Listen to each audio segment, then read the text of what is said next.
Assalamualaikum warahmatullahi wabarakatuh.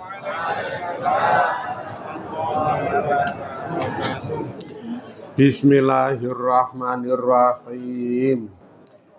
Bi husni hadhihi niyah li ibtigha'il ulumi nafi'ah wa ibtigha'i mardatillahi ta'ala wa rahmatihi fid dunya wal akhirah.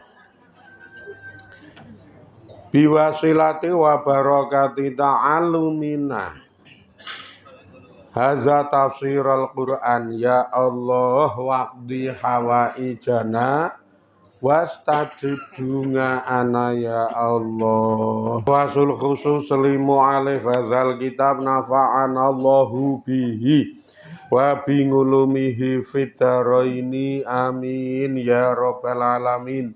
Bi barakatil Fatihah.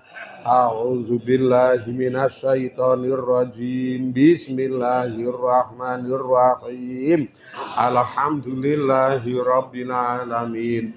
Arrahmanir rahim. Maliki yaumiddin. Iyyaka na'budu wa iyyaka nasta'in. Ihdinas siratal mustaqim. Siratal ladzina an'amta 'alaihim ghairil maghdubi 'alaihim waladdallin. Amin.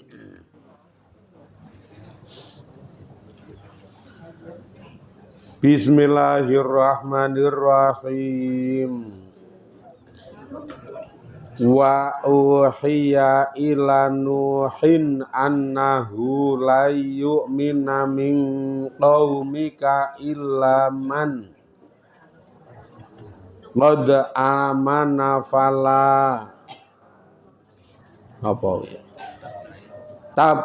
ta'is bima kanu yaf'alun.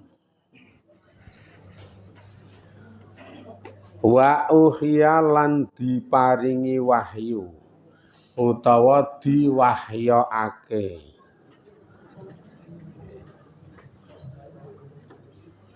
Diwahyokake iki anu sing wingi digawe sesuk ngono kae.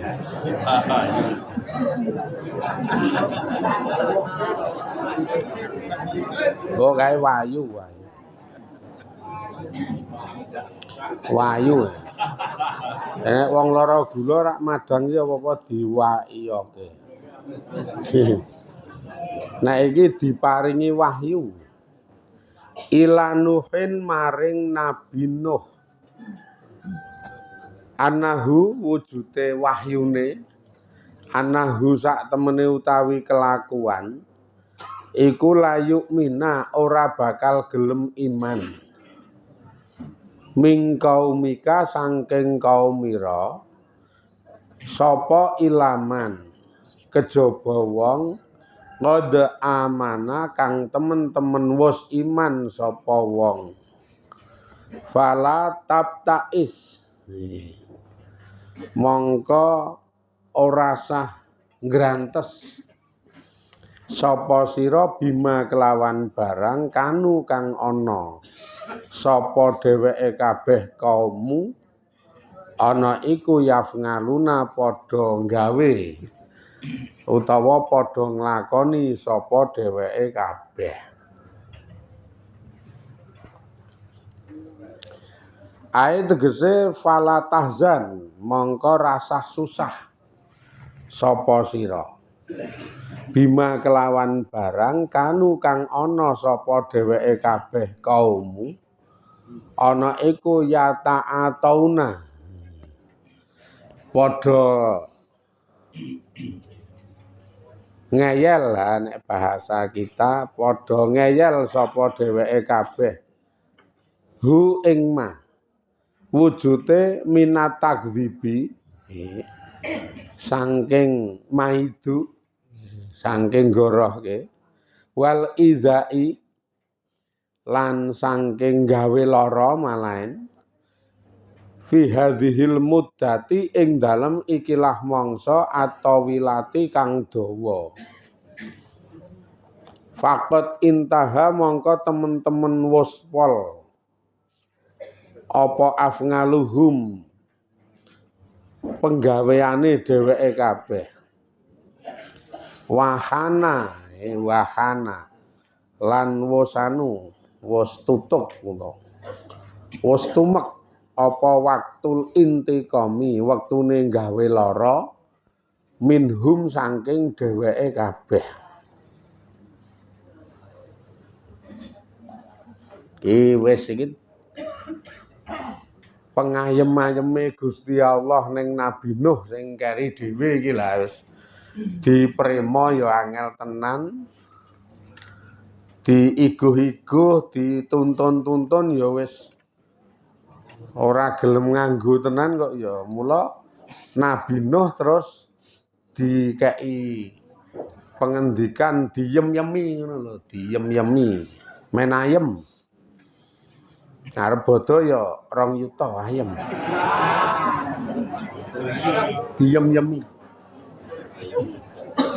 ben ayem kok ning kuwi nek gawe ayem model kene-kene iki karo kono kae kuwi arep bodo iki ya karo tengah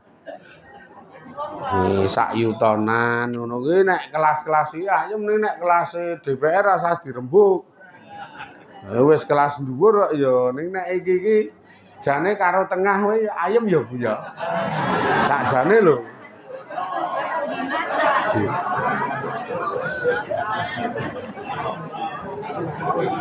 cul rawel nyoh Bu pokoke tok nggo badan karo tengah ngono jane ayem nggih to Bu iya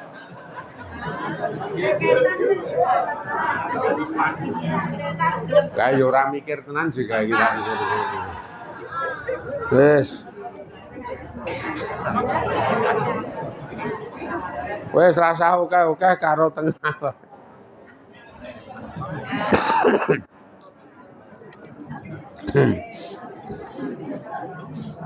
Lah nek Nabi Nuh karang ya tugase kon nggawa umat dadi apik gek umate ya pancen ngayal-ngayal tenan. Wah ngayal-ngayal tenan. Kamangka umure Nabi Nuh ora cendhak lho. 900 taun. Wes. Meh 1000. Umur kok duawane kaya ngono. Ning sing berhasil dijaki jan ming wong 40. Seming wong 40 sing manut iki. Ribuan kaum ora ana sing gelem melu.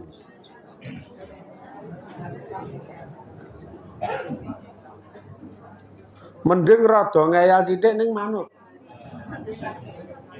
Rada manut walaupun ngeyel walaupun sok nyengkah-nyengkah ngono walaupun sok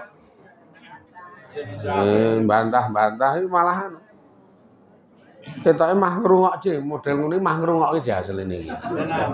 Mbangane sing nganteng kuwi malah mbumbuan lho ya.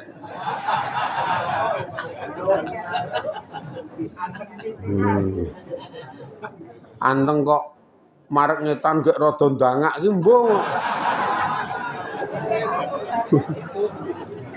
Iki ngaji apa nelongso to yo? Ketoke nelongso ketoke.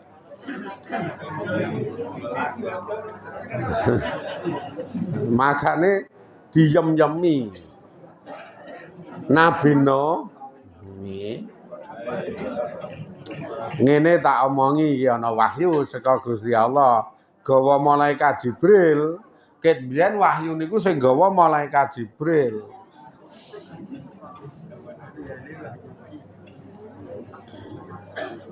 Ngene, saka kaum-kaummu kae, mbok omong ana juweh ana ngantek kaya ngapa, mereka iki tetep ora gelem iman. Tetep ora gelem percaya, tetep ora gelem manut karo awakmu. Kejaba sing manut ya wis ming wong-wong kuwi, sing seprene melu kuwi, ming kuwi. Ketoke ora mundhak ming kuwi ketoke sesuk. Nek suda hooh kuwi wong sing salah wis rada yagijek suda. Makane nek kon mundhak angel. Ming papa kuwi. Pokoke ming papa. Dadi rasah ngarep-arep undakan parsel ora ana kuwi engko. Rasah susah, wis. Ngrasake apa sepak terjange mereka, apa sing dadi kelakuan maupun penggaweane mereka, ki fala tabtais, rasa susah, rasa grantes. Rasa dadak oh alah tak rewangi wis rasa ngono. Kaya ora apal. Rasa dadak omong alah tak rewangi.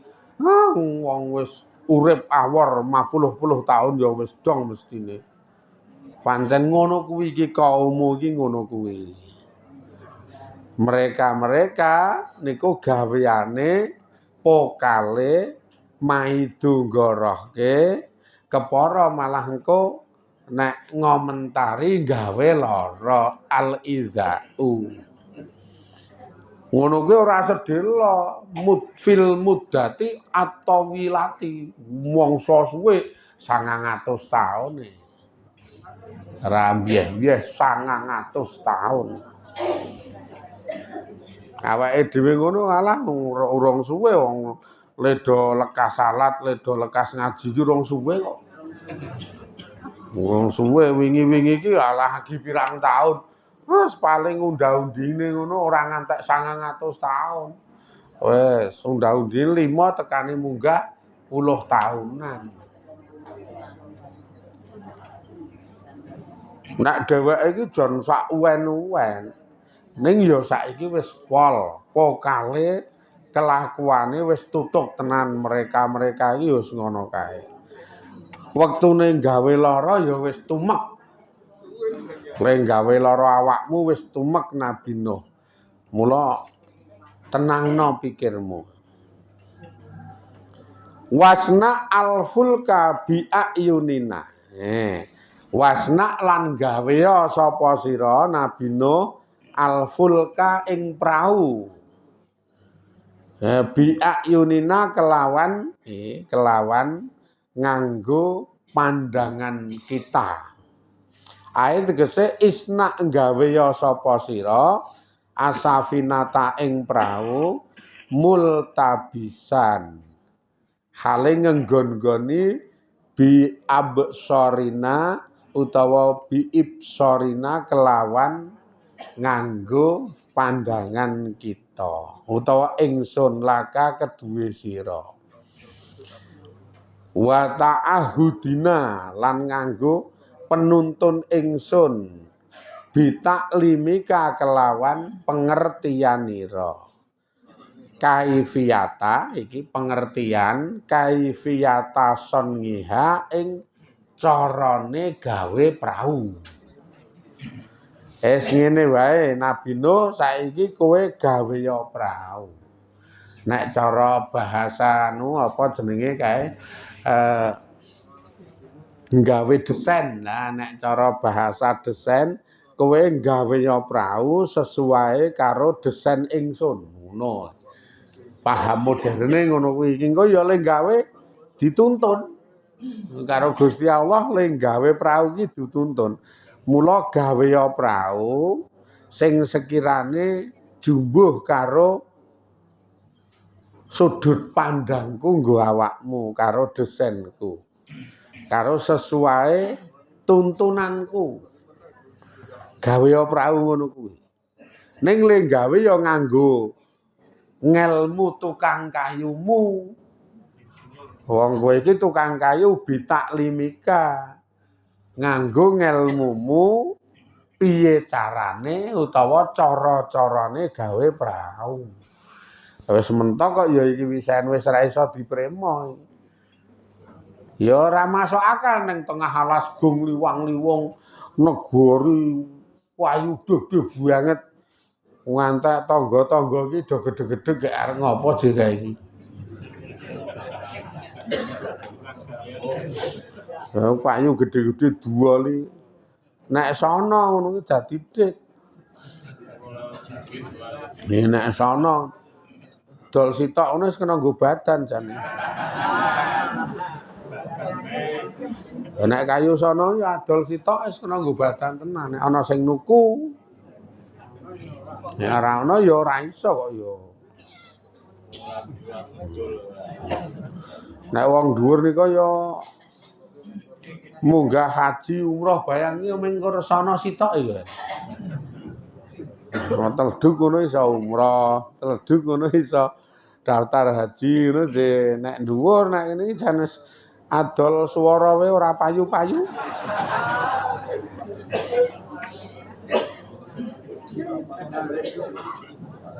Tobat nek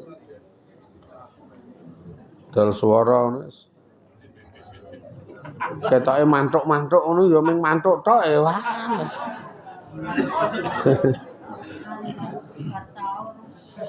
Gawe ya prawe wis ngene, kowe gawe ya prawe. Nganggo tuntunan ingsun wawahyina lan nganggo wahyu ingsun ae wabi amrina lan kelawan perintah ingsun laka keduwe sira.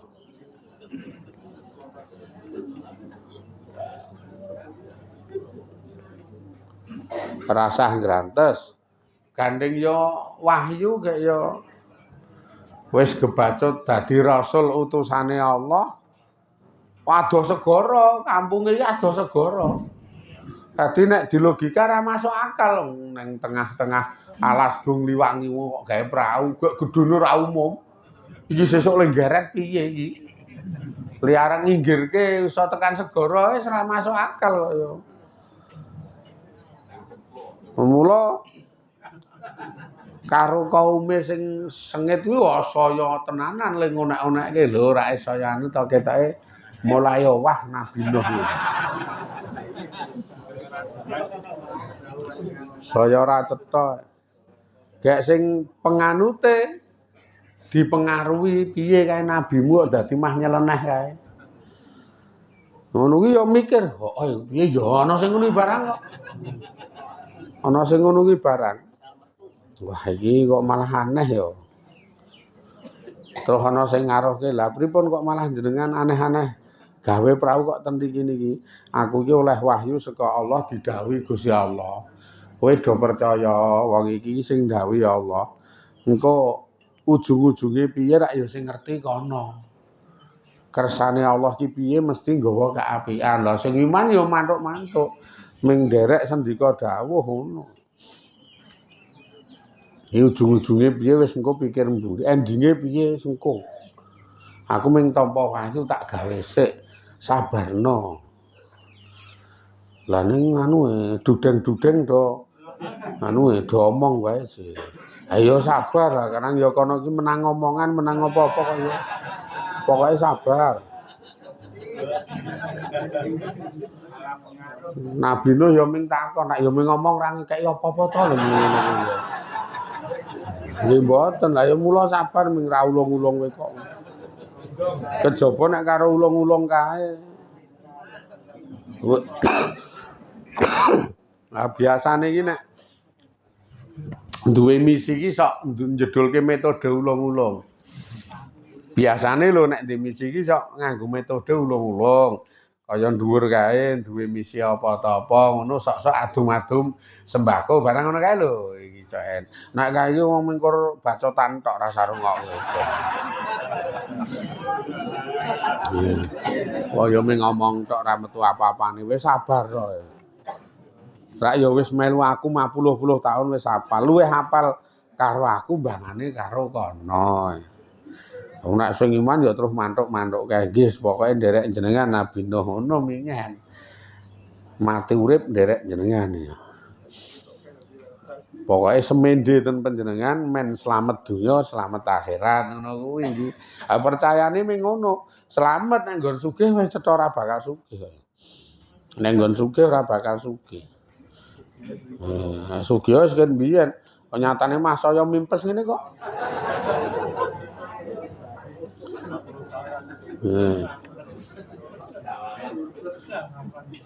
Lho kok iso ngarani nek mimpes? Ayo kaya klambi putih iki kan biyen dienggo ora tau ganti kuwi.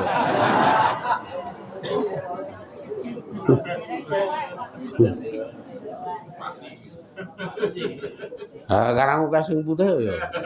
Nek kon kuning ndak aku sing kenengan kok. Sabarno, yes. Kowe gawe prau jumbuh karo wahyu utawa karo perintah ingsun. Wala tu khotib lan ora sah kokean ngomong, rasah ngomongi khotobah. Khutbah rasah ngomongi, rasah gemremeng sapa sira ni ing ingsun, rasah nglapurke filazina ing dalem wong akeh zalamu kang padha zalim sapa dheweke kabeh. Ae tegese la tadak ora sah wadul sapa sira ni ing ingsun bis tidfangil ngazabi kelawan jedule siksa utawa kelawan nolake siksa nganhum saking dheweke kabeh. Awil makna utawa maknane la turaji rasah balekke sapa sira ni ing ingsun finajatil ladzina ing dalem slamete wong akeh kafaru kang padha kafir sapa dheweke kabeh. Termasuk ibnaka ya anak lanangira kan ngana si kan ngan anak lanange Nabi Nuh jenenge kan ngan wa imra'ataka lan bojo wadonira termasuk bojo wadonmu wa ilata ya si wangilah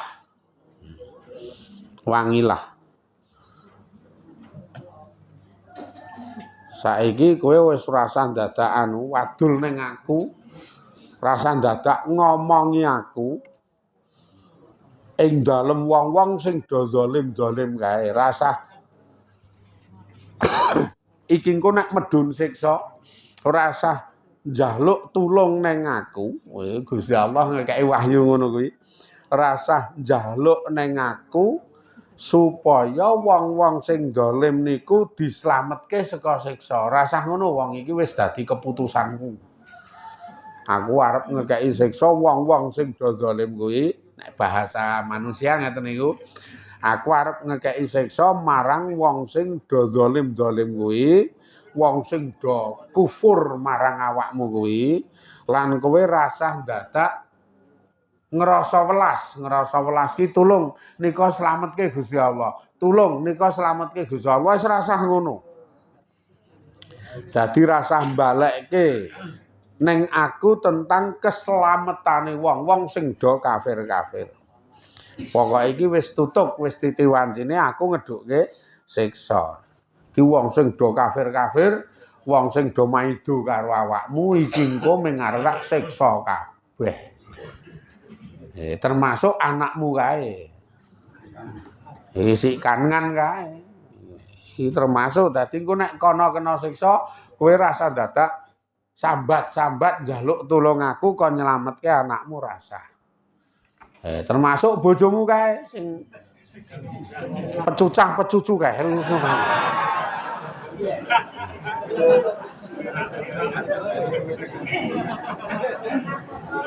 Ayo maido wae nek karo Nabi Nuh ki maido wae.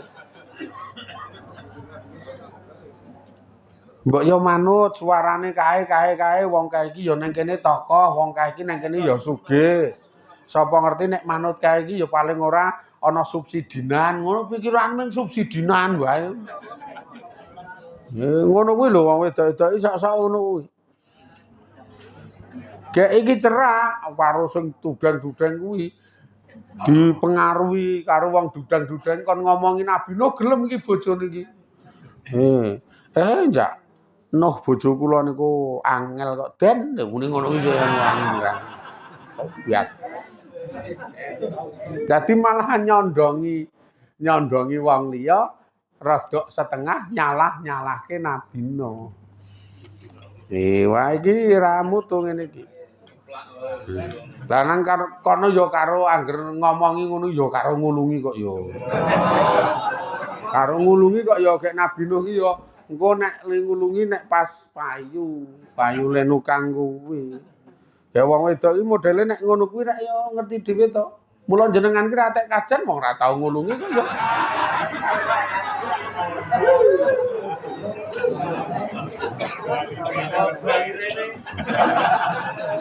Buat aja aplikasi kok ya.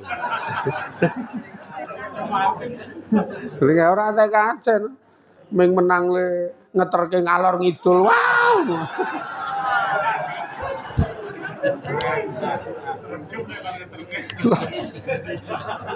Gaya tekan-tekane bareng ngeterke kok njaluk tukon bensin lha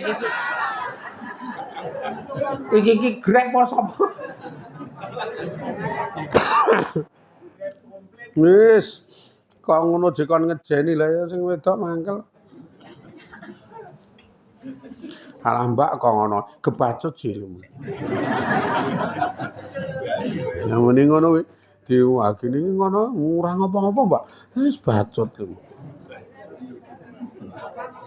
Aku ki ya wis ndonga mati sithik mati.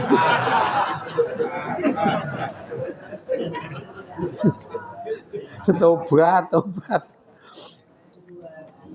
Lah ya bojone we ora manut karo Nabi Nuh ya wis iki ngantek wahyune we iki engko nek ngantek wong-wong sing do kafir najan to keluargamu tetep kena siksa, tetep kena ngadab.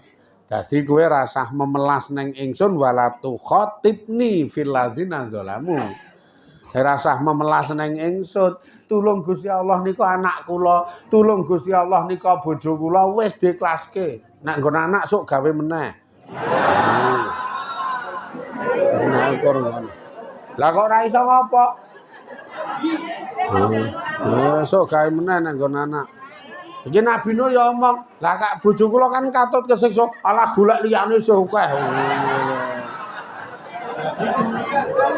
Mongole angele ra ilok-ilok.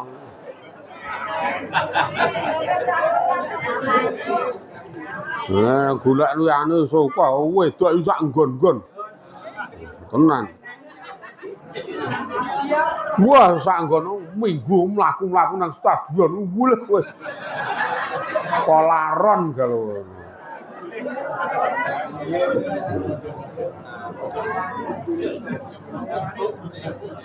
Buat le nyandang teng semboyot kae welah lah.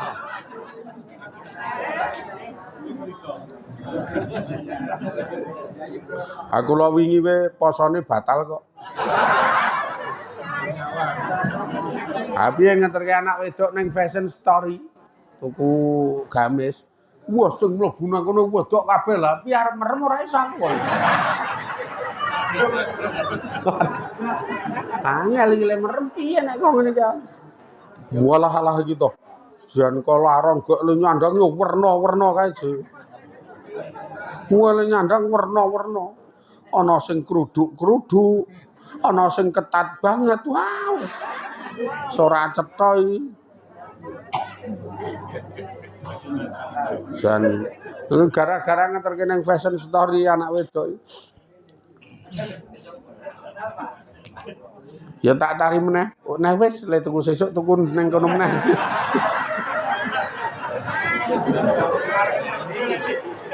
Neng sesuk aku tak golek dhuwit sik aku ya tak-take ngono ta. Sesuk rak tau ndono.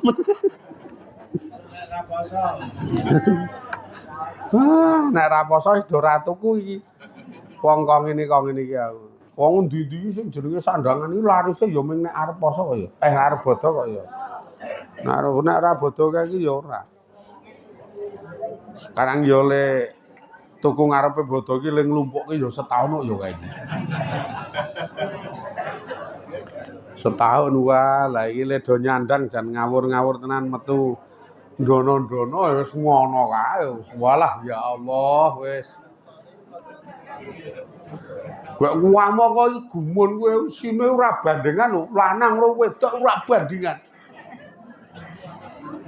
Lanang 3 no wedok 46 kok. Wah iki perbandingane alah ya Allah.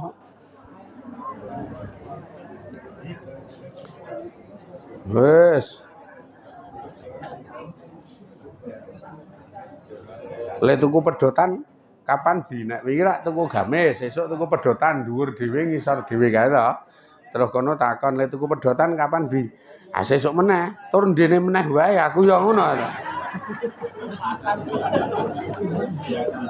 Ora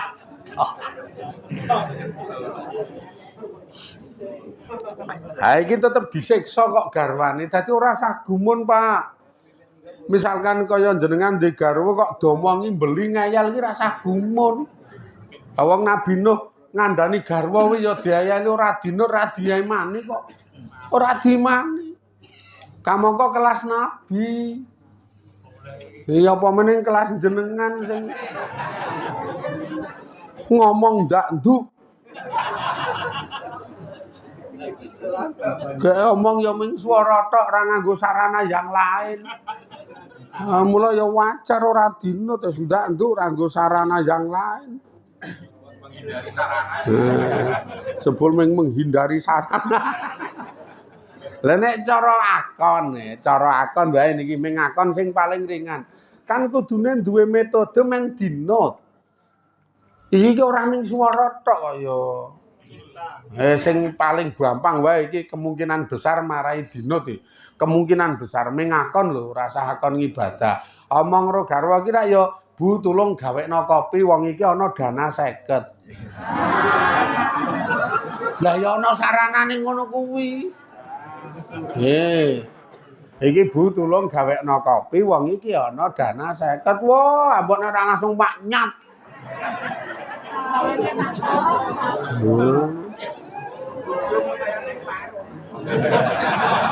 Langsung maknyat tenang. Nek cara awake dhewe sakniki ya Bu ngaji, engko nek nggon masalah mangan wis rasa kluthekan ning omah. Iki engko esuk-esuk iki wis golek warung makan sing paling enak iki wong alhamdulillah iki ana aturan 150. Mesti gelem jak ngaji kuwi. Lah ming ya Bu ngaji tok. Ora ana saranane yang lain. Gaweno kopi akon tok. Ora ana gulane, ora ana kopine. Lah ya jenengan ya ora duwe metode ngono kuwi kok ya. Ora ya akon iki dilengkapi. Nabi Nuh ngono wae ra dinut, wis nganggo sarana. Jenengan mah ora ngono ki, mula lumrah nek ra dinut. Ketoke nek jenengan ki ora mung ra dinut, dipenyak rembuke ketoke.